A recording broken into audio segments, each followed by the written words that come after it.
5,000 కోట్ల రూపాయలతో పిఠాపురం నియోజకవర్గాన్ని పిఠాపురం ఎమ్మెల్యే పవన్ కళ్యాణ్ అభివృద్ధి చేస్తుంటే మాజీ ఎమ్మెల్యే ఎస్వీఎస్ఎన్ వర్మ కావాలని ప్రతి ప్రభుత్వ కార్యక్రమంలోనూ ఏదో ఒక వంకతో గలాటా సృష్టించాలని చూస్తున్నారని పిఠాపురం నియోజకవర్గ జనసేన 5 కమిటీ సభ్యులు మాజీ ఎమ్మెల్యే పెండెం దొరబాబు ఆరోపించారు.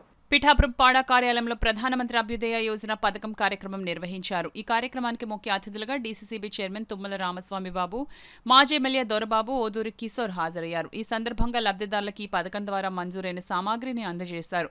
ఈ సందర్భంగా మాజీ ఎమ్మెల్యే పెండెం దొరబాబు, తుమ్మల రామస్వామి మీడియాతో మాట్లాడారు. ప్రభుత్వంలో అడ్డు పెట్టుకుని ఆయన చేస్తున్నటువంటి విధానం ఇది తప్పుడు విధానంగా నేను తెలియజేస్తా ఉన్నా.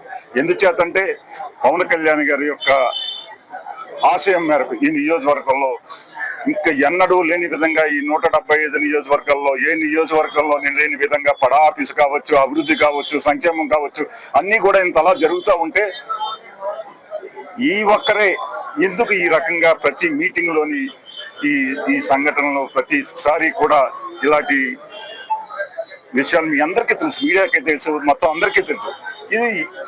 ఇది పద్ధత అనే అడుగుతా ఉన్నా. ఇది మంచి పద్ధతి కాదు. కూటమి ప్రభుత్వంలో ఉన్నారు, ఈ నియోజకవర్గం అభివృద్ధి చెందుతూ ఉంది. దాన్ని ఈ రకంగా మీరు ప్రతి మీటింగ్లోని కూడా దాన్ని ఏదో డిస్టర్బ్గా చేసి పవన్ కళ్యాణ్ గారి మీద బురద జల్లాలనే ఆలోచన మానుకోండి అని చెప్పి మీకు హెచ్చరిక చేస్తా ఉన్నాను. ఇది మంచి పద్ధతి కాదు. ఇది ముమ్మాటికి తప్పిదం. ఇటువంటి తప్పు మీరు చెయ్యకండి. కూటమి ప్రభుత్వం ఏదైతే ఉందో వారి ఆలోచన విధానానికి నడిచి పిఠాపురం నియోజకవర్గంలో తెలుగుదేశం నడుచుకోవాలని చెప్పి వారందరినీ కూడా తెలుగుదేశం కార్యకర్తలందరినీ కూడా నేను కోరుతా ఉన్నా.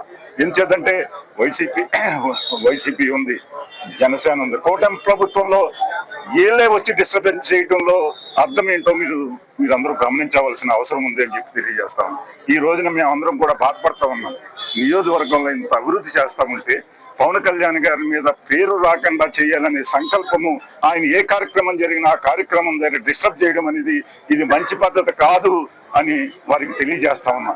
ఇదే విధంగా కొనసాగితే రాబోయే రోజుల్లో అది మీకు ప్రజలు గుర్తిస్తా ఉన్నారు. ప్రజలు తగిన గుణపాఠం చెప్తారు, మీకు ప్రజలే చెప్తారు. మీకు అందరికీ కూడా మీరు చేసే వ్యక్తిగత ప్రయోజనాల కోసం ఇటువంటి రాజకీయాలు, నీచ రాజకీయాలు చేయొద్దని వారికి హెచ్చరిక చేస్తాను. నేను జనసేన పార్టీకి సంబంధించినటువంటి జనసేన పార్టీ జిల్లా అధ్యక్షుడిగా ఉన్నాను. అలాగే తెలుగుదేశం పార్టీ వారు మేమందరం ఒక సోదర భావంతో మెలిగి ఖచ్చితంగా ఈ రాష్ట్ర ప్రజలకు అండగా ఉండవలసినటువంటి అవసరం ఉంది. ఇటు జనసేన పార్టీ నాయకులు కానీ, తెలుగుదేశం పార్టీ నాయకులు కానీ ఏదో మా వ్యక్తిగత ప్రయోజనాల కోసం మేము ఈ కూటమిని చీల్చే విధంగా మా యొక్క నడవడిక ఉండకూడదు అనేటువంటిదే మా అందరి ఉద్దేశం. ఇంకా సుదీర్ఘ కాలం పాటు ఈ కూటమి కలిసి ఉండాలి.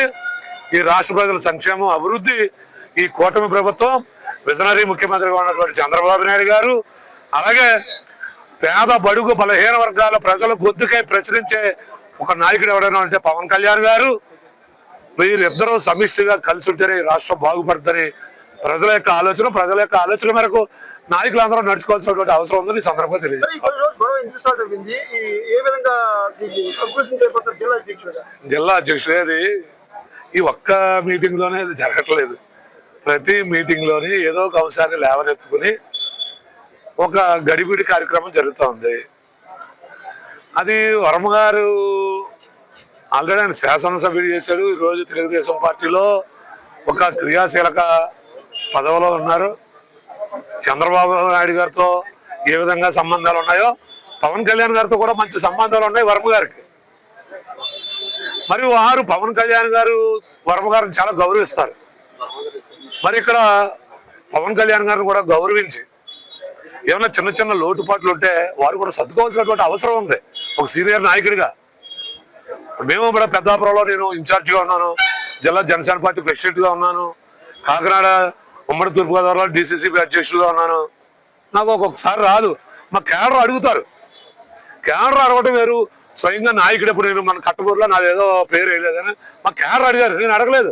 నేను వెళ్ళాను, కార్యక్రమం దిగ్విజయంగా పూర్తయింది, వచ్చాం.